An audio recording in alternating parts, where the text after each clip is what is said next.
ሰላም ሰላም ጤና ይስጥልን ውድ የጋት ሚዲያ ቤተሰቦች እንደያላችሁበት ሀገር የሰዓት አቆጣጠር እንደምን አላችሁ እንደምን ቆያችሁ? ኢትዮጵያ ውስጥ ናችሁ ይሄን ፕሮግራም ለምትከታተሉ የጋት ቤተሰቦች እንደምን ዋላችሁ ማለት ፈልጋለሁ። ጥር 30 2018 የጋት የውሎ አጫጭር መረጃዎች ከዚህ እንደሚከተሉ ወደ እናንተ ይደርሳሉ። ዘወትር እንደምታደርጉት ላይክ አድርጉ፣ ሼር አድርጉ፣ ሐሳብ አስተያየታችሁን አካፍሉ። ጋት ሚዲያ እናንተ ብቻ ሰብስክራይብ ማድረጋችሁ በቂ አይደለም። ሌሎች ሰብስክራይብ እንዲያደርጉ ሎቢ አድርጉ። የጋት ሚዲያ አምባሳደሮች ሁኑ። የአምባሳደር ስራ እንደምታውቁት የተቋሙን የተወከለበትን ጠንካራ ጎን ለሌሎች ይናገራል። ምንም ሳትፈሩ ጋት ሚዲያ አስተማማኝ ወቅታዊ ትኩስ መረጃ የሚቀርብበት ነው በሉ። የድምጽ የምናምን እነዚህ ችግሮች ሁሌ ነው የምንላቸው፣ አንድ ቀን ግን ይፈታሉ። ስቱዲዮ ይኖራል ተስፋ እናደርጋለን። ኤኒዌይስ እናንተን ይዘን ከእናንተ ጋር ሆኜ እንደማሳካው ምንም ጥርጥር የለኝም። ሰብስክራይብ እንዲያደርጉ አግባቡ። የጋት ሚዲያ ሜምበር ሁኑ። ወደ ስቱዲዮ የምናደርገውን ሽግግር ያቀላጥፈዋል። በሱፐር ታንክስ በሱፐር ቻት ጋት ሚዲያ እንደግፉ። የመጀመሪያ በዛሬው ዕለት በደቡብ ወሎ ዞን ሐይቅ ከተማ በቅርብ ርቀት 3 ሐይቆች አሉ። አንዱ ሐይቅ ከተማ ነው። አንዱ ሐይቅ ገዳም ነው። ራሱ ሐይቅ ከተማ ስያሜውን ያገኘበት። ሌላው ትልቁ ሎጎ የሚባለው ሐይቅ ነው። ያ ሐይቅ ተፈጥሮ ሰጥቷል። መቼም ኢትዮጵያ ድንቅ ሀገር ነው። አሁን ባለ ሀገር ስለሆንኩ አይደለም፣ አገሩ የኔ ስለሆነ የሀገር ባለቤት ስለሆንኩ አይደለም። ተራራ አለው። በጣም ቶፕ የሚባለው ጣሪያ ራስ ደጀን አለ። ደግሞ ዝቅተኛ የሚባለው ዳሎል አለ። በዛ ውስጥ ሁሉም ምህዳር አለ። በረሃው አለ፣ ቆላው አለ፣ ደጋው አለ፣ ወይና ደጋ አለ፣ ውርጭ አለ። በዚህ ሁሉ ስነ ምህዳር ማምረት እንችላለን ማለት ነው። ውሃ አለን። በጣም ትልቁ ሰፊ ሀገር እኮ ነው ኢትዮጵያ። አእምሯችንን ብናሰፋው እውነት ነው ቦታ ለማግኘት 70 ካሬ ምናምን መኖሪያ ቤት ለማግኘት ከተሞች አካባቢ ስለሆነ ያለነው ሃይላንዱ ላይ ስለሆነ ከላይ ተራሮች ላይ ስለሆነ ከተሞቻችን ያሉ ወደ ቆላ ስላልወረድን አእምሯችንን ወደ ታች ገና ለመውረድ ኢትዮጵያን ኤክስፕሎር ለማድረግም ገና ሙከራዎች ላይ ስላለን እንጂ ሰፊ ያልታረሰ ድንግል መሬት ያለን ያልተመረመረ በጣም በቂ ያለ ሬር አርዝ ሚነራልስ የሚባሉ የከበሩ ማዕድናት የዓለምን የወደፊት እጣ ፈንታ የሚወስኑ ሊቲየምን ጨምሮ ለኤሌክትሪክ መኪኖች የሚያገለግሉ ባትሪ የሚሰራባቸው ዩራኒየም፣ ኒውክሌር፣ ነጭ ወርቅ ያለን፣ ቢጫ ወርቅ የሚባለው ያለን፣ ቋራ ብቻ ብናርሰው ብናለማው ኢትዮጵያን ልንመግብበት የምንችለው ጉልበት ያለን ውስን ብትሆንም ካፒታል ያለንበት ቀጠና እጅግ ስትራቴጂክ የሆነ ለመካከለኛው ምስራቅ ሀብሀብ፣ ጎመን፣ ብርቱካን ማቅረብ የምንችልበት ስጋ ልናቀርብ የምንችልበት ከኳታር ከኦማን ጋር ያለውን ከትናንት ውስጥ የተፈረመውን አግሪመንት ውሰዱ። ራሱ ይሄ ቢሆንም ደግሞ ክቡር ጠቅላይ ሚኒስትሩ በፓርላማ ቆይታቸው እንዳቀረቡት በ10ኛ የፓርላማ ቆይታቸው በባለፈው እንዳቀረቡት ጥር 26 ማለት ነው ምስራቅ አፍሪካ እንዳይለያይ የተሰፋ ነው። አብሮ ደግሞ ጣፈንታው የተሳሰረ መሆኑን አውቆ ደግሞ እንዳይሰራ ደግሞ የሪሶርስም የምንም ዲስፓሪቲዎች አሉ። ለምሳሌ ተሳስረናል። ሶማሌው ወይም የሶማሊያ ዜጋ ሶማሌው የሆነ ወቅት ወደኛ መምጣት አለበት። ከብቶቹን ሊያገጥ የንጹህ መጠጥ ውሃ ፍላጎት የኛም ወደዛ መሄድ መቻል አለባቸው። ይህንን ለማስተሳሰር ሪሶርስ መጋራት ሲባል ውሃ ብቻ አይደለም፣ ሳር ብቻ አይደለም፣ የግጦሽ መሬት ብቻም አይደለም፣ ወንዞችንም ሐይቆችንም የባህር ጠረፉንም መጋራት አለብን። ግን ያ እንዳይሆን የቅኝ ገዢዎች ድንበር አለ። ከቅኝ ገዢዎች ድንበር ባለፈ ደግሞ ቀጠናዊ ፍላጎት ያላቸው የተምታታ ቀጠናዊ ፍላጎት ያላቸው በግራም በቀኝ አንዴ ላንዱ ጦር ያቀብላሉ፣ አንዴ ላንዱ መድፍ ቦምብ ይሰጣሉ። የውስጥ ባንዳ ይመለመላል። ኢትዮጵያ አይደል ነው። እኔ የሌሎችንም ሀገር አቅሜ በፈቀደው መረዳቴ በቻለው መጠን የሌሎችንም ሀገር ለማንበብ ሞክራለሁ። ባንዳ በክብር በኩራት የሚሄድበት ኢትዮጵያን የመሰለ ሀገር የለም። እንዲሁ ዳብል ኤጀንቶች ይኖራሉ፣ የሆነ ዓላማ ይኖራቸዋል እንጂ ከኤርትራ ጋር ሆኜ ከሆነ ከግብፅም ቢሆን ከቀጠናው ፍላጎት ካላቸው ጋር ሰራለሁኝ ብሎ ያንን ባንዳ ደግሞ በሚዲያ ወጥቶ የሚያከብር የሚያመሰግን አለመታደል ነው። እሱ መሆኑ ደግሞ ኢትዮጵያ ደግሞ የባንዳውን ብዛት ያህል ደግሞ የአርበኞች ሀገር ነው። ዙሮ ዙሮ ይህን ያልኳችሁ ወደዚህ የመጣሁት ሎጎ ሐይቅ ላይ የወሎን የደቡብ ወሎን አጠቃላይ የወሎን የአማራ ክልልን የኢትዮጵያን መጻኢ ዕጣ ፈንታ በተለይ በቱሪዝም ዘርፍ እንደ ማግኔት ሆኖም ሊያገለግል የሚችል የአካባቢውን ጸጋ፣ የአካባቢውን ታሪክ፣ የአካባቢውን ብዝሃነት፣ የአካባቢውን ድንቅ የኪነ ጥበብ፣ የሃይማኖት ፍልስፍና ሊያወጣ መቼስ ወሎ የምታውቁት ነው። የሃይማኖት ማዕከል ነው። የብዝሃነት ማዕከል ነው። አፋሩም፣ ብሌኑም፣ አገውም፣ አማራውም፣ ኦሮሞውም፣ አርጎባውም፣ የመኑም ከሩቅና ከቅርብ ተዋህዶ ምሰሶዋን አቁሞ በወሎየነት ምሰሶውን አቁሞ በጋራ ዕጣ ፈንታውን ሲፈትል ሲገምድ የኖረ ህዝብ ነው። ደግሞ በዛሬ መነጽር አነው ወሎን፣ ደሴን፣ ኮምቦልቻን፣ ሐይቅን ኢትዮጵያ በቀይ ባህር ላይ በተለይ አሰብ ወደብ ላይ በገነነችበት ዘመን ትልቅ የንግድ ማዕከል ነበር። ሸቀጥ የጫኑ መኪኖች ከአሰብ የሚመጡበት፣ የኢትዮጵያን የውጭ ምርት ይዘው የሚምዘገዘጉበት፣ በዛ ጫኝ አውራጁ፣ አስተላላፊው፣ ኢንቨስተሩ፣ ወኪሉ የሚተራመስበት የነበረ አይቀርም። በቅር ኮምቦልቻ፣ ሐይቅ፣ ደሴ፣ ነወልዲያ፣ ነጭፍራ ይዞ የአዋሽ ኮምቦልቻ፣ ወልዲያ፣ ሐራ ባቡሩን ይዞ እስከ መቀሌ እነዚህ በሙሉ የልማት ማዕከል ነው። ይህንን የሚያሳልጥ ለውጭና ለውስጥ ኢንቨስተሮች ሁነኛ ማረፊያ ሆኖ አካባቢውን ለመገምገም የሚያስችል የሎጎ ሐይቅ ሪዞርት በዛሬው ዕለት ተመርቋል። በ13.3 ሄክታር ላይ ያረፈ ነው። አዲስ የልማት ሞዴልንም ያስተዋወቀ ነው። መንግስትና የግል ባለሀብቱ በፐብሊክ ፕራይቬት ፓርትነርሽፕ በዚህ ረገድ ባለጸጋው በላይነህ ክንዴ ትልቅ ሸራ ነው። ይሄ በመሆን 80 ገደማ አልጋዎች አሉት። ከ100 በላይ መኪና ፓርክ ማድረግ የሚችል የራሱን የቻለ ሄሊኮፕተር ማረፊያ ያለው አትክልትና ፍራፍሬ ከዛው እንግዲህ ከእርሻ ወደ ጉርሻ ማንጎ እርሻ አለው። እዛው ማንጎ ጭማቂ ላዘዘ ሰው ፍሬሽ ማንጎ እዛው ተቆርጦ እዛው ጭማቂ ሲሰራለት ላይ የሚያይበት ራሱ ምን የተስተናጋጅ ቢሆን ሄጄ የምፈልገውን ማንጎ ቆርጬ ጁስ አሰርቼ የምጠጣበት፣ አሳ የሚያጠምድበት፣ እዛው ፍሬሽ አሳ የሚወጣበት፣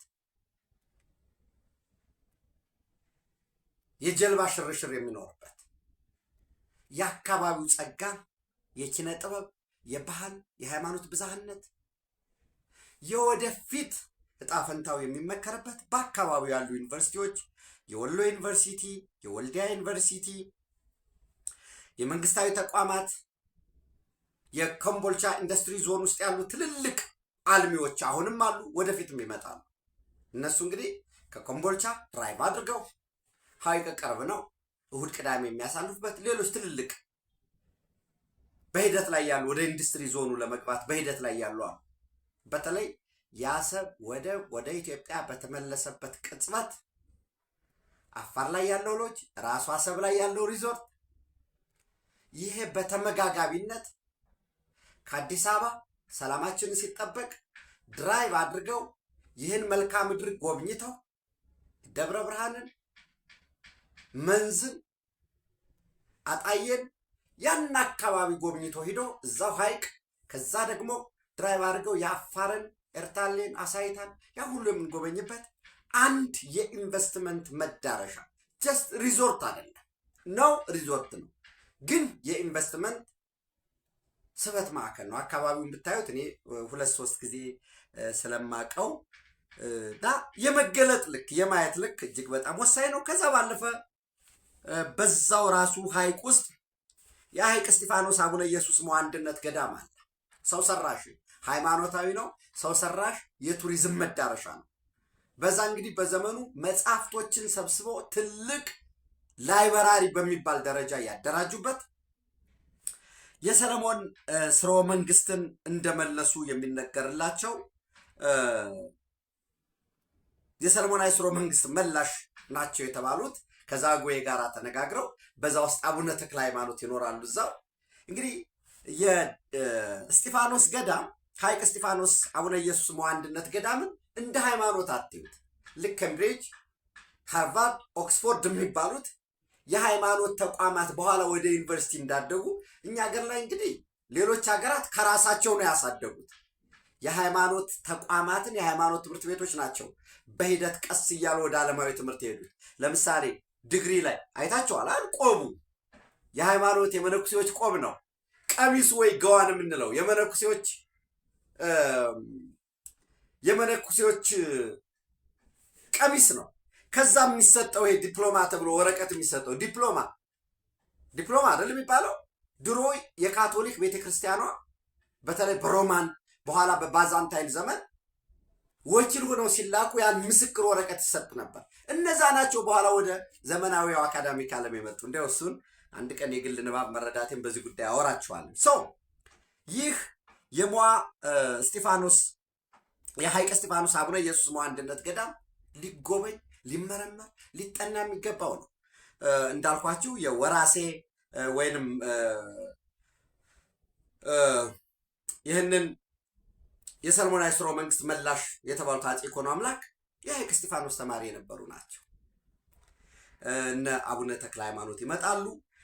አባ ኢየሱስ ሞዐ አባ ኢየሱስ ሞዐ እዚህ በሐይቅ እስጢፋኖስ ገዳም ቆይታቸው ከተለያዩ የአረብ መጽሐፎችን የግሪክ የተለያዩ መጽሐፎችን ሰብስበው የትምህርት አደረጃጀቱን በማጠናከርና የአስተዳደር ማዕከል በማድረግ እንግዲህ አሁን ይሄ ቢሰራበት ኑሮ በሂደት መጽሐፍ ሰብስበዋል። የተለያዩ ዓለም መጽሐፍትን እጅግ ዘመናዊ የሆነ አስተዳደር ስራ ዘርግተዋል። ስለዚህ ወደ ትምህርት ተቋም ማደግ ይችል ነበር ማለት ነው። ያው እዛ ላይ እንግዲህ እና ኤኒዌይስ በ13.3 ሄክታር በፐብሊክ ፕራይቬት ፓርትነርሽፕ ልዩ ልዩ አገልግሎት የሚሰጥ አትክልትና ፍራፍሬ ከ100 በላይ የመኪና ፓርኪንግ ያለው የሄሊኮፕተር ማረፊያ ያለው የአካባቢውን ጸጋ የበለጠ ለመግለጥ ለመመራመር ሀብት ለመሳብ የሚያስችል ለወሎ ሕዝብ እንደ ስጦታ የሚታይ የአካባቢውንም ጸጋ በዋነኝነት ሊቀይር የሚችል የሎጎ ሐይቅ ሪዞርት ተመርቋል። ለወሎ ሕዝብ፣ ለአማራ ሕዝብ፣ ለኢትዮጵያ ሕዝብ፣ ለቀጠናው በዛም ላለው አፋሮች ይመጣሉ። በዛ ላለው እንኳን ደስ አላችሁ ማለት ፈልጋለሁ። የወሎ ቴርሸሪ ሆስፒታል ኮምቦልቻና ደሴን ደግሞ በአጭር ርቀት ለማገናኘት የዋሻ ዲዛይኑ ይሰራል። እሱን አድርገን ትኩረት ማዕከላችንን ወደ ልማት መቀየር መቻል አለብን። በዚህ ረገድ የሩቅና የቅርብ ጠላት ተላላኪ የሆኑ አእምሯቸውን በከርሳቸው ለሸጡ ያከራዩ ወጣቶቻችን በስህተትም በጀብደኝነትም ጥቂት መሰሪዎች በቀደዱት ቦይ ገብተው የአካባቢውን ሰላም የሚነሱ አሉ። ለምሳሌ በደቡብ ወሎ ዞን ትናንት በተወሰደ እጅግ አስደማሚ ኦፕሬሽን ወግዲ አካባቢ ሲንቀሳቀሱ የነበሩ የሰላም አማራጭን ያልተቀበሉ ጽንፈኞች እርምጃ ተወስዶባቸዋል። ራሳቸው ይናገራሉ። ያው ሲናገሩ በንጹሃን ላይ እርምጃ ተወሰደ ይህን ያህል እንዲሆነ ካሏችሁ ኦፕሬሽን አለ ማለት ነው። ግን አመራሮች የታወቁ ስለሆኑ የተመቱትም ጸጥ ብሏል። በሚመለከተው አካል ይገለጣል። በተመሳሳይ በምስራቅ ጎጃም ዞን እናርጅና እናውጋ ወረዳ እነሚ የዲጥ የምትባል ቀበሌ ያለች ትርፍ አምራች የሆነች የበጋ መስኖ እንደ ፖሊሲ በመንግስትም ከመወሰዱ በፊት ትርፍ አምራች የሆነ ቀበሌ ስንዴ ያመርታሉ፣ ጤፍ ያመርታል፣ በቆሎ ያመርታል። ሞዴል በቃ ሁሉም የቀበሌዋ ነዋሪዎች ኦልሞስት ሞዴሎች ማለት ይቻላል። በዛ አካባቢ ተመሽገው የአካባቢውን ህዝብ ሲያሰቃዩ ከልማት ተግባሩ ሲያደናቅፉ የተለያየ ስራ ሲሰሩ የነበሩት የአካባቢው ህዝብ በራሱ መርቶ ለዛሬ አጥቢያ ለ30 አጥቢያ በ29 ሌሊት 9 ሰዓት በተወሰደ እርምጃ እጃቸውን የሰጡ የተደመሰሱ አሉ። በተመሳሳይ በዚሁ ከባህር ዳር በአዴት ሞጣ ቀራኒዮ መንገዱ ተዘግቶ ነበረ። በዚህ በጽንፈኞች ምክንያት ለ1 ዓመት በተወሰደው እጅግ አስደማሚ ኦፕሬሽን አሁን መንገዱ ክፍት ሆኗል። እንዳልኳችሁ በመርጦ ለማርያም ወደ መካነ ሰላም ይሄ ደቡብ ወሎ ዞን ወግዲት ጨምሮ መካነ ሰላም ከፍተኛ የሆነ ኦፕሬሽን እየተሰራ ነው። ደቡብ ወሎ ዞን፣ ምስራቅ ጎጃም፣ የአማራ ክልል ሰሜን ሸዋ እንዲሁም የኦሮሚያ ሰሜን ሸዋ ሁለቱም ተናበው ስለሚሰሩ ኦፕሬሽኖች እየተሰሩ ነው። ሰሜን ወሎ ዞንም እንዲሁ ሰፋፊ ኦፕሬሽን እየተሰራ ነው። ይህንን ከጀርባ ያለውን ጠርጎ ዋናው ጠላት ከፊት ስላለ ለሱ የሚሆን ምቹ መደላደል እየተወሰደ ነው። በእርግጠኝነት ባጠረ ጊዜ የአካባቢው ሰላም ይመለሳል፣ እየተመለሰ ነው ያለው። ይህን ካልኳችሁ ያው እንግዲህ ህወሓት የሚባለውን ራሱን አንደኛ ህጋዊ ማንነቱ የከሰመ ነው። ህወሓት የሚባል የለም። ሁለተኛ ትግራይ የተመረጠ መንግስት ስለሌላት የፕሪቶሪያ የሰላም ስምምነት ነው አሁን ጊዜያዊ አስተዳደሩን የመሰረተው። እሱ ጊዜያዊ አስተዳደር ደግሞ ምርጫችን ሰላም ነው ብሏል። በሰላም እንነጋገር በራሱ ሌተናል ጀነራል ታደሰ ወረደ ብንወስድ፣ ነገር ግን በዛ ውስጥ ያሉ ጥቂት ተለላኪዎች የሻቢያ ተለላኪዎች አሉ። ሻቢያ በእጅ አዙር ሳይሆን አሁን በቀጥታ ገብቶ ነው፣ ሰራዊት ገብቶ ነው የትግራይ ህዝብን የኢትዮጵያ ሉዓላዊነትን ጥሶ የፕሪቶሪያ ስምምነትን ደግሞ እዛ ያለው ማስጠበቅ የነበረበት በዋነኝነት ጊዜያዊ አስተዳደሩ ነው። ህገ መንግስቱ የትግራይ ህገ መንግስት አሁን ፋንክሽናል እየሆነ አይደለም። እዚህ ምርጫም ስለሌለ ያው የፕሪቶሪያ ስምምነት ነው ያለው። ስለዚህ የትግራይ ክልል የፌዴራል መንግስትን ይግባ አይግባ ማለት የሚችልበት ሁኔታ የለም። አሁን እንደምታውቁት ከህግ አንጻር ያው ሌሎች በፈለጋቸው መንገድ ሊተረጉሙት ይችላሉ። ለምን በህግ የተመረጠ መንግስት የተመረጠ ምክር ቤት ኖሮ ዘንድ በዛ መሰረት ካቢኔ ቢቋቋም ቀጣዩ ምንድን ነው የሚሆነው? የትግራይ ክልል ህገ መንግስት ፋንክሽን ሆነ ማለት ነው። ያ ከሆነ ልክ በሌሎች አካባቢ ለምሳሌ ጋምቤላ በባለፈው ታጣቂዎች ከፍተኛ ጉዳት ሲያደርሱ የጋምቤላ ርዕሰ መስተዳደር ካቢኔያቸውን ሰብስበው የፌዴራል መንግስት መከላከያና የፌዴራል መንግስት ጣልቃ ይግባሉ። የፌዴራል መንግስት ጣልቃ ሲገባ ፌዴራል ፖሊስ ነው ኦፕሬት ማድረግ ያለበት መከላከያ ነው ወይስ ምንድን ነው የሚለውን የፌዴራል መንግስት ይወስናል። ትግራይ ላይ እሱ የለም። እንግዲህ በህግ መተንተን ማብራራት ይቻላል በተለያየ መንገድ። ለምን ጊዜያዊ አስተዳደሩ ተጠሪነቱ በቀጥታ ለጠቅላይ ሚኒስትሩ ነው። ጠቅላይ ሚኒስትሩ ደግሞ የትግራይ ክልል ጊዜያዊ አስተዳደርን አፈጻጸም በተመለከተ ሪፖርት ያቀርባሉ ለፌዴሬሽን ምክር ቤት በየ6 ወሩ።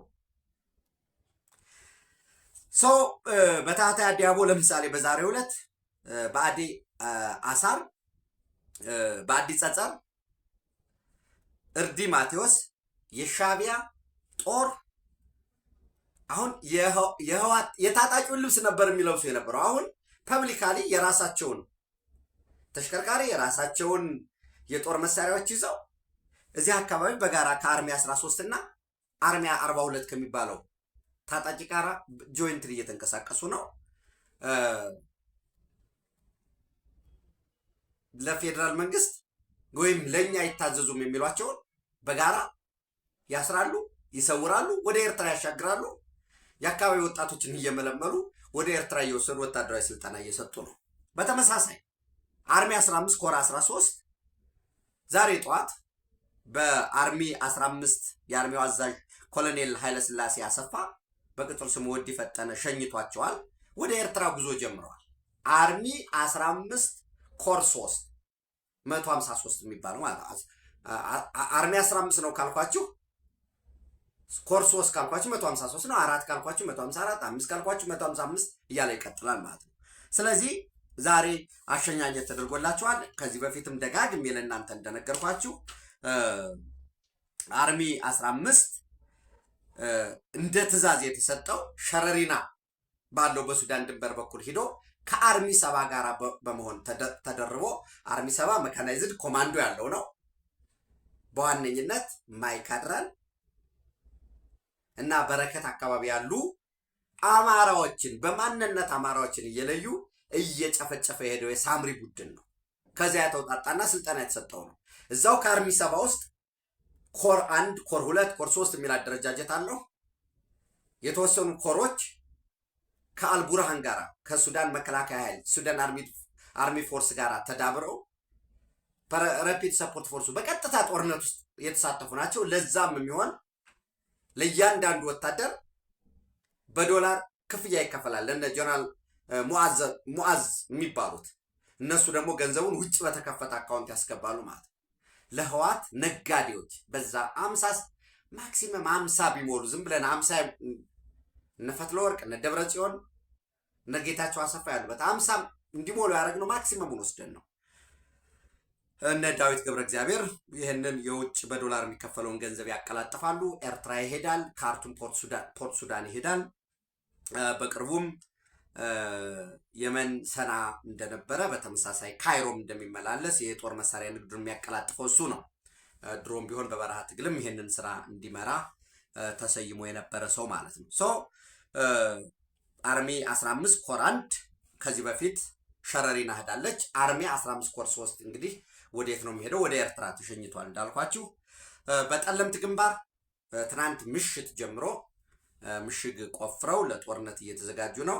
በዚህ ግንባር በጣም የሚገርመው ጀግና የአማራ የነጻነት ታጋይ በቃ እሱን የሚተካ የለም። እንደውም አንዳንድ ወዳጆቻችን ዛሬ ስህተት መሆኑ ገብቷቸው እሱን ለማስተካከል እየታገሉ ያሉ አሉ።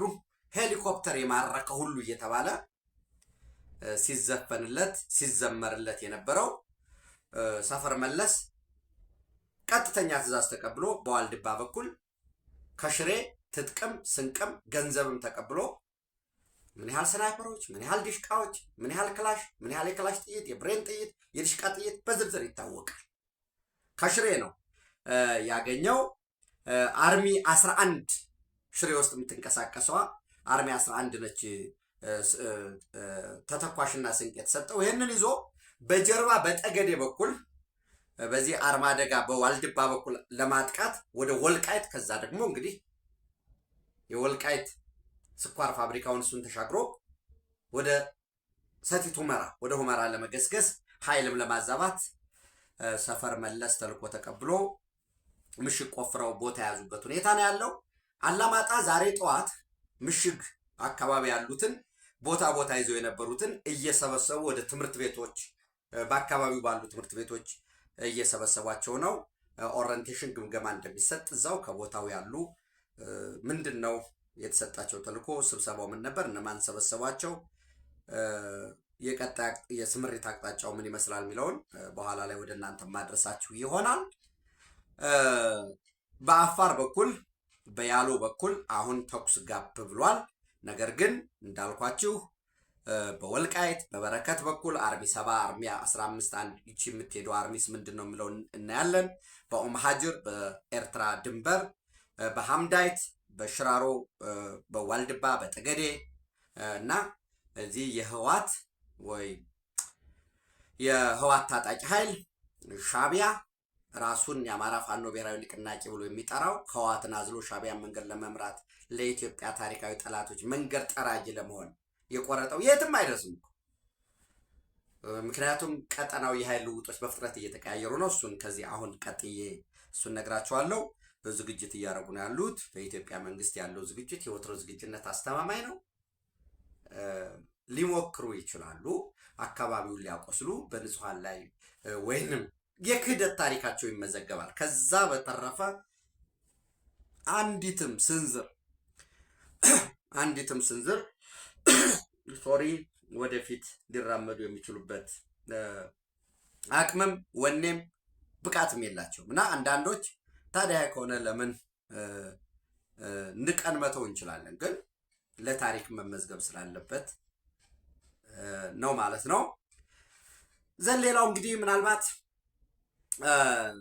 አሽራቅ አላውሳት ትናንት 6 ፌብርዋሪ 2026 በግብፅና በቱርክ በግብፅና በሳውዲ አረቢያ በግብፅና በቀጥታ ከሳውዲ አረቢያ ሲሆን ደግሞ ሳውዲ አረቢያና ፓኪስታን ደግሞ የሚሊተሪ ስምምነት አላቸው። ይሄ እየተደረገ ያለው የኃይል ሽግሽግ የፓወር ባላንስ ለእስራኤል ከፍተኛ ስጋት እንደፈጠረ ትንተና አቅርቧል። አሽራቅ አላውሳት ትናንት 6 ፌብሩዋሪ 2026 ምን ይላል? ዲፌንስ ኮኦፕሬሽን ቢትዊን ኢጅፕት ኤንድ ተርኪ ኢንክሪዚንግ ኢንፍሉዌንስ ባይ ሽፍቲንግ ሪጂናል ፓወር ባላንስ ይልና በተመሳሳይ ሌሎች አይ24 እስራኤል 24 ያወጣውንም መረጃ ብታዩ አሁኑኑ የግብፅ የሚሊተሪ የበላይነት እንዳይፈጠር እርምጃ መወሰድ አለበት በሚል የተቀመጠ እንትን አለ። ዘ ታይምስ ኦፍ እስራኤል ከትናንት በስቲያ በ5 ፌብሩዋሪ 26 ምን ይላል? ኔታንያሁ ሳይድ ቱ ዋርን ኢጅፕትስ ሚሊተሪ ኢዝ ጌቲንግ ስትሮንገር እስራኤል መስት ኬፕ አን አይ ኦን ኢት። የግብፅ ከኢራቅ ከሳውዲም ከቱርክም ከዛው ከፓኪስታን ከሌሎች ሀገራት እየፈጠረችው ባለችው ግንኙነት ምክንያት የግብፅ ወታደራዊ አቅም ሚሊተሪ ካፓቢሊቲ እየጠነከረ በመሆኑ ክትትል መደረግ አለበት። ያ ክትትል ምንድን ነው? ዳይሬክት ቀጥታ ግብፅን ማጥቃት ነው ወይንስ ሚሊተሪ ሳቦታጅ ነው ወይንስ የተለያዩ ኦፕሬሽኖችን ሰርቶ ቶፕል ማድረግ ነው ወይንስ ግብፅን ማንበርከክ የሚችል ልክ በአረብ ስፕሪንግ በጸደይ አብዮት ወቅት ግብፅ አጠቃላይ የኃይል አሰላለፏን ወደ ሩሲያ በወሰደችበት ወደ ቻይና ወስዳ የሙስሊም ብራዘርሁድ ሙርሲ ታስታውሳላችሁ፣ የካምፕ ዴቪድ አግሪመንት እንደገና ሪቫይዝ መደረግ መቻል አለበት። ለእስራኤል የሰጠነው እውቅናም ስቲል ሪቫይዝ መደረግ መቻል አለበት የሚል አቋም በያዘ ወቅት ኢትዮጵያ ያንን እንደ ምቹ ሁኔታ ተጠቅማ የአባይ ግድብን በመገንባቷ ተመልሶ እንግዲህ የኃይል አሰላለፍ ወደ ቻይና ወደ ሩሲያ ከሄድክ በዛ ትሄዳለህ ማለት ነው። አሁን ደግሞ ግብፅ ወደ ቻይና ወደ ሩሲያ ሂዶ እኛን ኢንፍሉዌንስ ሊያደርገን አይችልም። ለምን? እስቲል እኛ በዛ ብሪክስ አለን። አይ ወደ አሜሪካ ሄጄ ከአሜሪካ ጋር ጉዳይን አስፈጽማለሁ በዶናልድ ትራምፕ በኩል የናይልን ጉዳይ እቆልፋለሁ በኢትዮጵያ ብትል እዛ ጋው ደግሞ ማን አለ? አሁንም እስራኤል እያቀረበችው ያለዋል ከቱርክ ጋር ከፓኪስታን ጋር ከሳውዲ አረቢያ ጋር በፈጠርከው ወታደራዊ ስምምነት እስራኤልን እየተገዳደርክ ነው የሚል ምክንያት ይቀርባል። ምክንያቱም የእስራኤል በምንም ታምር የማትደራደርባቸው 3 ዶክትሪን አለ እስራኤል። የመጀመሪያው ሁልጊዜ እስራኤል በመካከለኛው ምስራቅ በአረቡ ዓለም በዚህ በቀይ ባህር ቀጠና ሚሊተሪ ሱፐርማሲ ወታደራዊ የበላይነቷን ማረጋገጥ ይሄ ሁልጊዜ ቋሚ ዶክትሪን ነው። የሚገዳደር አውትሻይን የሚያደርግ የሚበልጥህ ብቻም ሳይሆን የሚገዳደር እንዲኖር አይፈቅዱለትም። 1 2 ኒውክሌር ሱፐርማሲ በምንም ታምር በመካከለኛው ምስራቅ ያለ ሀገር ኢራን ይሁን ሳውዲ አረቢያ፣ ዩኤኢ ይሁን ኦማን፣ ባህሬን ይሁን ሞሮኮ፣ ሱዳን ይሁን ግብፅ፣ ማንኛውም ሀገር ኒውክሌር እንዲታጠቅ አይፈቅዱም። ኒውክሌር ሱፐርማሲ ራሳቸው ኒውክሌር አለን ብለው አያውቁም። ግን 1967 ላይ ኒውክሌር እንዳላቸው ማለት የለኝም ብለህ አትናገርም እንጂ ኒውክሌር እንዳላቸው ዓለምም ያውቃል። በሶስተኛ ለድርድር የማያቀርቡት የኢንተለጀንስ ሱፐርማሲ ነው። ሽምቤትም ይሁን የሀገር ውስጥ ደህንነቱ፣ ሞሳድ ይሁን የውጭ ደህንነቱ፣ የፖሊሳዊ ደህንነት፣ የሚሊተሪ ደህንነት እዛው አይዲኤፍ ውስጥ ያለው እነዚህ በሙሉ በቀጠና ውስጥ የሚከናወኑ እያንዳንዱ የፌስቡክ አልጎሪዝም ጨምሮ አንቲሴሜቲክ የሆነ ብትጽፍ አይሁድን በተመለከተ የሆነ ነገር ብትጽፍ ራሱ እሱ ይሰበስባል። አልጎሪዝሙ የዲጂታል የሳይበሩ የኤአይ በሁሉም ረገድ ቀዳሚ መሆን አሁን እንዲያውም በአሜሪካ ላይ ጥገኛ የነበርነው ወታደራዊ እርዳታን በ10 ዓመት ውስጥ ሙሉ ለሙሉ ራስ በቅ ሰልፍ ሪሊየንስ ለመሆን ያም ብቻም ሳይሆን በዓለም አቀፍ ደረጃ ቀዳሚ የጦር መሳሪያ አቅራቢ ለመሆን እንሰራለን የሚል ፖሊሲውን ቤንያሚን ኔታንያሁ አስተዋውቋል። ይሄ ከሆነ እስራኤል 24 ያለውን አይ24 ምን ይላል? ኢጂፕሽያን ሚሊተሪ እና ኔታንያሁ መስት ፕሪቨንት ኢጂፕትስ ሚሊተሪ ፍሮም ቢካሚንግ ቱ ስትሮንግ አሁኑኑ መገደብ መቻል አለብን በሚል አይ24 ሚድል ኢስት ናው በሚል ከትናንት በስቲያ ትንተና ሰርቶበታል። ፕሊስ ገብታችሁ ብታነቡት ብታዳምጡት ደስ ይለኛል። ያም ብቻም አይደለም። ሚድል ኢስት ሞኒተር ኳታር መቀመጫውን ሚድል ኢስት ሞኒተር ለንደን ነው የሚሉ አሉ፣ ግን ኳታር ነው ስፖንሰር የሚያደርገው። ካታር አፍሌትድ ነው። እሱ ምን ይላል? Turkey's regional reapproachment seen in Israel as shifting geopolitical balance. ቱርክ እየመጣ ነው ከፓኪስታን ጋር፣ ከሳውዲ አረቢያ ጋር፣ ከግብፅ ጋር፣ እዚሁ መልሶ ደግሞ ከሶማሊያ ጋር ከኛ ጋር የኢኮኖሚ አታችመንት አለን። ቱርክ ለኛ ከዚህ በፊትም ብያቸዋለሁ፣ በክፉ ቀን በሰሜኑ ጦርነት ወቅት ከአክንቺ ድሮን ጨምሮ በዲፕሎማሲ አለሁኝ ብሎ ከጎናችን የቆመ ነው። ያው እንግዲህ ዘላቂ ጥቅምም እንጂ ዘላቂ ወዳጅነት የለም ቢባል እንኳ ሀገርም እንደሰው ነው። በክፉ ቀን የደረሰን እንወስዳለን። ነገር ግን ከኛ ከናሽናል ኢንተረስታችን ከስትራቴጂክ ጎላችን አገነስት ከሆነ ግጭት ውስጥ እንገባለን ማለት አይደለም። ማለፊያ መንገዶች አሉ። እነሱን ማየት ያስፈልጋል። ነገር ግን በ2019 ሴፕተምበር 1 ክቡር ጠቅላይ ሚኒስትር ዶክተር አብይ አህመድ ወደ ቴልአቪቭ ጉብኝት አድርገው ነበር፣ ታስታውሳላችሁ። በዛ ጉብኝታቸው ዘ ታይምስ ኦፍ እስራኤል ያወጣውን አንድ ጽሑፍ አለ። 1 ሴፕተምበር 2019 ሳይትም አድርገው ገብታችሁ እንድታነቡት በሚል ነው። ኔታንያሁ ሉክስ ቱ ቡስት ሴኪሪቲ ኮኦርዲኔሽን ዊዝ ኢትዮጵያ። ስለዚህ አሁን እኛ የናይል ጉዳይ አለብን። ከዶናልድ ትራምፕ የመጣ አሁን ዝቅ ብሏል። ለምን ፈለገው ቢሆን በዚህ በመካከለኛው ምስራቅ የእስራኤል ኢንተረስት የአሜሪካ ኢንተረስት ነው፣ ዝቅ ብሏል። የኛ አሁን ደግሞ በደሊቨረል ሴንስ እያልኳችሁ አይደለም። የቅድሚያ የምንሰጠው ግን አሁን ራይት ነው። ከምንም በፊት ቅድሚያ የምንሰጠው ምንም ጥርጥር የለውም የሀገር ውስጥ ሰላም አንድነታችንን ማረጋገጥ አለብን። ግን ይሄ ነው በቃ የሚባል ነገር የለም። በተመሳሳይ የቀይ ባህር ጉዳይ አለ። በተመሳሳይ የከርሰ ምድር የገጸ ምድር ጸጋችንን ተጠቅመን አገር በቀል ኢኮኖሚ ማሻሻያችንን አፋጥነን የውጭ ቀጥተኛ ኢንቨስትመንት የሀገር ውስጥ ካፒታል አቅማችንን ወስደን ኢትዮጵያን ማሳደግ አለብን። ጀኒውንሊ አሁን ባለው የግብፅ እስራኤል፣ የእስራኤል ተርኪ ያለውን ጋፕ የምታውቁት ነው። የግብፅ ሳውዲ አረቢያ፣ የሳውዲ አረቢያ ፓኪስታን ላይ ምናልባት ሰም ሶርት ኦፍ አርሚ ውስጥ የሆነ መፈንቅለ መንግስት ወይ የሆነ ነገር ሊኖር ይችላል። ከዚህ በፊትም ስላልኳችሁ ለምን እንዲያልክ የሚለውን ወደኋላ ተመልሳችሁ ብታዩ ደስ ይለኛል። ይህንን በደንብ አድርገን ይዘን ጉዳዩን ከናይል አውጥተን ወደ ቀይ ባህር መውሰድ እንችላለን። ይሄ ያለው የቀጠና የኃይል አሰላለፍ ልውውጥ፣ በዚህ ላይ ደግሞ ራፒድ ሰፖርት ፎርሱ ትናንት በሰፊው ምልከታን ለማጋራት የሞከርኩት የናንተ ኢትዮጵያና ሱዳን የሚዋሰኑበትን የብሉ ናይል ግዛትን እየጠቀለለ ከተሞችን እየተቆጣጠረ ወደ ላይ ወደ ሰሜን ሱዳን which means ሱዳንና ኤርትራው የሚዋሰኑበትን ሙሉ ሱዳንና ኢትዮጵያ የሚዋሰኑበትን ቦታ ለመያዝ እየፈጠነ ነው። ያሆነ ማለት አርሚ 7 የታጠቀውን ትጥቅ ስንቅ አርሚ 15 ስንቋን ትጥቋን ከነተሽከርካሪዋ ሙሉዋል። በዚህ በኩል በበረከት ሳይድ የኢትዮጵያ ሚሊታሪ በጀርባ ሪሴፍ ነው ሳንዱች ይሆናል ማለት ነው። ይሄ እንዳይሆን ወደ ኤርትራ ወደ ሐምዳይት ለማሻገር በሐምዳይት አድርጎ ወደ መሃጅር ሊያሻግሩ ይችላሉ። ወይንም የሱዳን ጦር ወደ ኢትዮጵያ ገባ የሚባል የተለያየ አይነት ወይንም ጦሩን ቀጠናዊ የሱዳን ኢትዮጵያ ጦርነት ለማስመሰል የተለያዩ ስራዎች ሊሰሩ ይችላሉ። ይህንን ካለ ስጋት ካለ ፍርሃት አንጻር ሻቢያና ህዋት ፈጥነው ወደ ጦርነት ለመግባት እየሞከሩ ያሉት አርኤስኤፍን ስጋት ነው። አንዱ አርኤስኤፍ ከጀርባው እነማን አሉ የሚለውን እሱን ደግሞ እንግዲህ በደንብ ማየት ያስፈልጋል።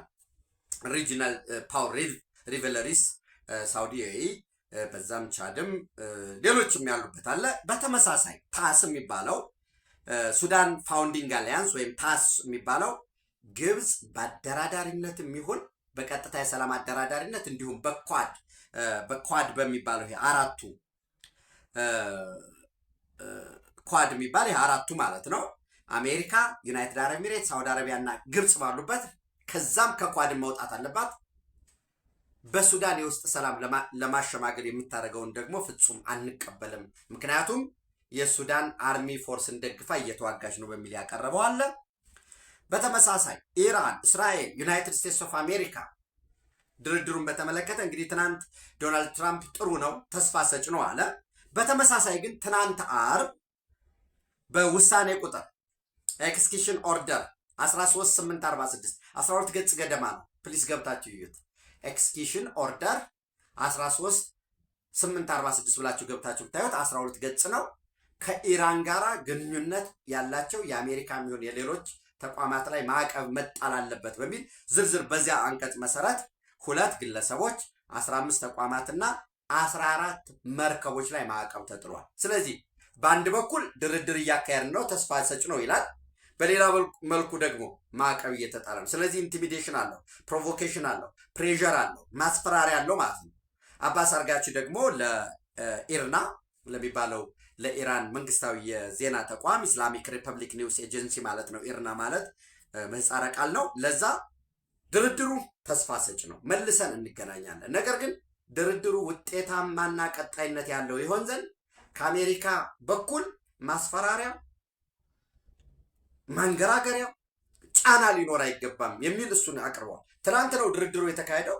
ትናንት ደግሞ ድርድሩ እየተካሄደ ደግሞ በዚህ በአስፈጻሚ ትእዛዝ ኤክስኪሽን ኦርደር 13846 የውጭ ኦፊስ ኦፍ ፎሬን አሴትስ ኮንትሮል የሚባለው ኦፋክ ማዕቀብ እንዲጥል እንዲከታተል በእነዚህ ቬዝሎች የነዳጅ አመላላሾች ቬዝልስ በ2 ግለሰቦች እና በ15 ተቋማት ላይ ማዕቀብ ተጥሏል። በአብዛኛው በአካባቢው ያሉ ተቋማትን ቻይናንም ሰም ሶርት ምንድን ነው ኢቨን እነ ሳውዲን እነ ዩኤንም ኢንፍሉዌንስ የሚያደርግ ነው። እንግዲህ መርከቦች አሉ፣ የመርከብ ሰራተኞች አሉ፣ ማኔጀሮች አሉ፣ ኦርዲስ ፋይናንሻል ኢንስቲትዩሽኖች በሙሉ እነዚህ ሁሉ በቀጥታ የሚሆን በተዘዋዋሪ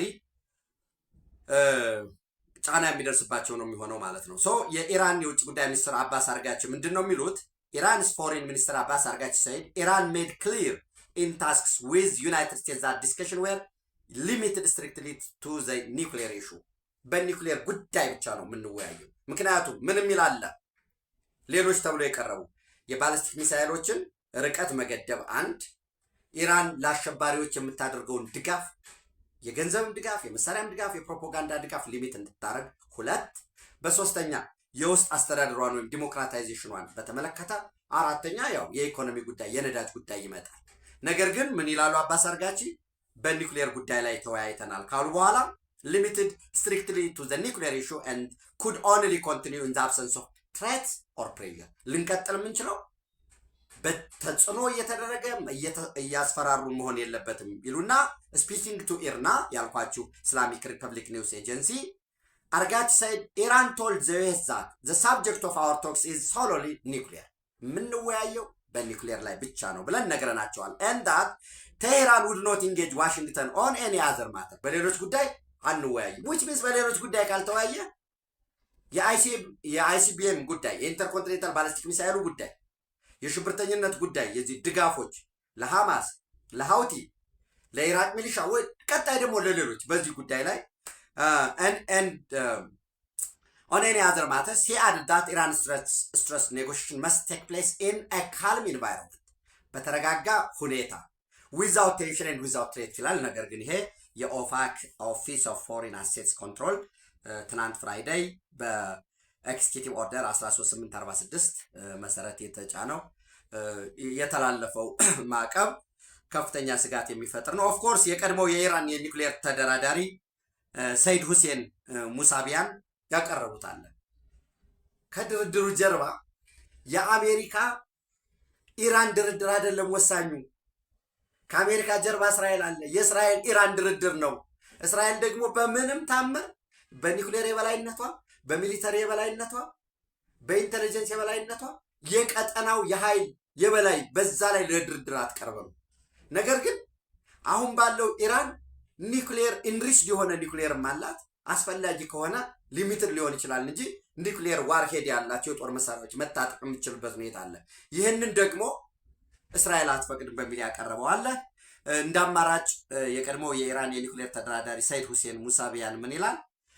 በዓለም አቀፉ የአቶሚክ ኤነርጂ ባለስልጣን ኢንተርናሽናል አቶሚክ ኤነርጂ ኤጀንሲ ውስጥ የሚተዳደር ኢራን፣ ሳውዲ፣ ቱርክ፣ ግብፅ፣ ኢራቅ፣ ሌሎችም የፋርስ እና የመካከለኛው ምስራቅ ሀገራት የሚጠቀሙበት የኒውክሌር ማበልጸጊያ ማዕከል ቢኖር ጥሩ ነው በሚል ሪከመንድ ያደረገዋል። የኒውክሌር ማበልጸጊያን መዝጋት፣ የበለጸጉ እስከ 400 ኪሎ ግራም የሚገመተውን ኤንሪች ኒውክሌር ማሸጋገር፣ በዚህ ጉዳይ ዝርዝር ሰፊ ማብራሪያ ሰጥቻቸዋለሁ። ሩሲያ ለመቀበል ዝግጁ ነኝ፣ ነገር ግን እኔ ለመቀበል ዝግጁም ሆነው በምንም ሁኔታ ማስገደድ አልችልም። ምንድን ነው የሚለው? only Iranians have the right to dispose of them, including deciding whether to export them outside the territory of Iran, and in case of a positive decision, አዎ በቃ ይሄን የበለጸገ ኒውክሌር ከኢራን እናውጣውም ካሉ ስቲል ለሩሲያ እንስጥ ወይ whether it export them to them ማለት ለሩሲያ ማለት ነው to or not ማሪያ ዛካሮቫ ያሉትን የሩሲያ የውጭ ጉዳይ ሚኒስትር ቃል አቀባይ ናቸው። as an Iranian nuclear talks are cancelled, Trump says Iranian supreme leader Khamenei should be very worried ብለው ነበረ። በ28 ከትናንት በስቲያ ወደ እናንተ ባቀረብኩት ዘገባ አይተነዋል። ትናንት ደግሞ አይ መልካም ነው የሚላል፣ ግን ስቲል አርማዳ ከፍተኛ የጦር መርከብ የጫኑ ሱፐርሶኒክ ሚሳይል በኒውክሌር ኃይል የሚንቀሳቀሱ የጦር መርከቦች አሁንም ወደ መካከለኛው ምስራቅ፣ ወደ ህንድ ውቅያኖስ፣ ወደ ገልፍ ኦፍ ፐርሺያን እየተንቀሳቀሱ ነው ያሉት። ልሰሳት እችላለሁ፣ ግን ወደ ግጭት መገባቱ አይቀርም። ምናልባት የዝግጅቱም የጋራ ኢራን አሜሪካ እስራኤል የሚያደርጉት የጆይንት ኦፕሬሽን የመለየት የማጥቃት የኢንቴሊጀንስ የመሰብሰብም በማስጨነቅ ወቅት ለምሳሌ ነገ ጥቃት ልናደርግ ነው ሲባል ተደብቀው የነበሩበት ሚሳይሎች የሚወጡበት ሁኔታ ይኖራል። ከወትሮ የተለየ እንቅስቃሴዎች፣ እሱን የግንኙነት አውታሮችን የመጥለፍ የመተንተን ጉዳዮች፣ እነዚህ ወሳኝ ነገሮች ናቸው። ከዚህ ከሚሊተሪ ስትራቴጂ አንጻር ያው ትንሽ ካነበብኩት አንጻር ማለት ነው። ዴብዝ የሆነውን ደግሞ ባለሙያዎች ሊተነትኑት ይችላሉ። ዞሮ ዞሮ የእስራኤል ኢትዮጵያ አሁናዊ የጸጥታና ደህንነት ስምምነት ማድረግ ይህንን ተከትሎ ትኩረታችንን ወደ ቀይ ባህር ብናደርግ፣ ምክንያቱም 40 ስምምነቶች በ40 ጉዳዮች ላይ ስምምነት አድርገዋል። ግብፅና ቱርክ መብታቸው ነው መስማማት። ይህን ተስማማቸው ይህን አልተስማማቸው ማለት አንችልም። ነገር ግን በዚህ ስምምነት ምንድን ነው ምናልባት ማየት ከፈለጋችሁ በሚል ነው። በፌብሩዋሪ 4 ዛሬ 7 አይደል? በፌብሩዋሪ 4 ከ3 ቀን በፊት 40 ጉዳዮች ላይ ስምምነት አድርገዋል። ከዚህ ስምምነት ውስጥ 36ኛው ስምምነት ቀይ ባህርን በተመለከተ ነው። ስማችን ባይጠቀስም ከቀጠናው ከቀይ ባህር ተጋሪ ሀገራት ውጭ ሌላ ሚሊተሪ ፕሬዘንስ አንፈቅድም ይላል። ታዲያ አሜሪካ፣ ፈረንሳይ ምናምንማ እነ ሳውዲ አረቢያ ሳውዲ አረቢያ ተዋሳኝ ነች። ጃፓን ምናምን ሚሊተሪ ፕሬዘንስ አላቸው ጅቡቲ። የቀጠናው ግን ተዋሳኝ አይደሉም። ስለዚህ የቀይ ባህር ቀጠና ጠረፍ ተዋሳኝ ያልሆኑ ሚሊተሪ ፕሬዘንስ እንዳይኖር ሲል ቱርክ ኢትዮጵያ እንዳትሄድ ትፈልጋለች ማለት ነው ስንገለብጠው።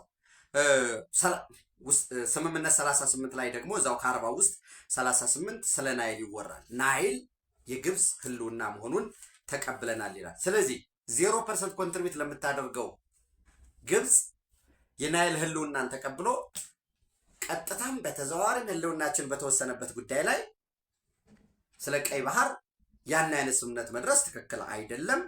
በዚህ ረገድ ለቱርኮች ማስረዳት አለብን። ከማስረዳት ባለፈ የቱርክ አሁናዊ ተገዳዳሪ እሱን ደግሞ ካርድ መምዘዝ አለብን። በከፍተኛ ልዑክ ደረጃ ከነሱ መጋበዝ እኛ መሄድ ይጠበቅብናል። የኢትዮ እስራኤል አሁናዊ የሚሊተሪ የደህንነት ስትራቴጂ ለቀጠናው ሰላም፣ ለኢትዮጵያ ብሔራዊ ጥቅም መረጋገጥ ወሳኝ ነው። ይህን ሲባል አንዳንዱ ከሃይማኖት አንጻር የሚያዋለ ሙስሊም አይሁድ ምናምን ያ ሌላ ጉዳይ ነው። ዩናይትድ አረብ ኤሚሬት እና ሳውዲ አረቢያ ተመሳሳይ ሃይማኖት ነው የሚከተሉ። የቀጠና ፍላጎት ስላላቸው ነው በየቦታው ሱዳን ላይ የሚጋጩት፣ ሶማሊያ ላይ የሚጋጩት። እኛን በሃይማኖታችን አይደለም የሚያውቁን። መጀመሪያ ኢትዮጵያዊ ብሎ ነው የሚያውቁ።